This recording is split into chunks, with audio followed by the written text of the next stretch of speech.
लेकिन इंसान जिस वक्त इक़्तिदार की कुर्सी पर बैठता है तो उसको ये चीज़ मद्देनज़र रखनी चाहिए कि ये सीट जो है ये मसनूई है, ये लाइफ टाइम नहीं है। ऐसा नहीं है कि आपने जब इस सीट से उतरना है तो आपने इस दुनिया से चले जाना है, बल्कि आपने इसी दुनिया के अंदर रहना है अगर आप जिंदा रहते हैं तो।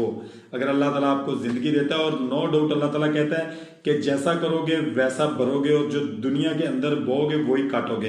काजी फॉयज ईसा साहब ने 25 करोड़ अवाम के दिल दुखाए हैं, और 1.25 करोड़ जो ओवरसीज पाकिस्तानी हैं उनके भी इन्होंने दिल दुखाए हैं।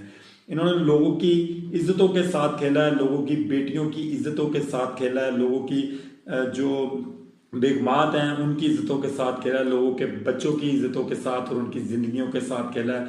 जिस जिस को चाया उठवाया, और जिस जिस को चाया उनको जेलों के अंदर फेंकवाया, और उनके ऊपर जुल्म और बर्बरियत करवाई है। तो ये कैसे हो सकता है कि काजी फॉयज ईसा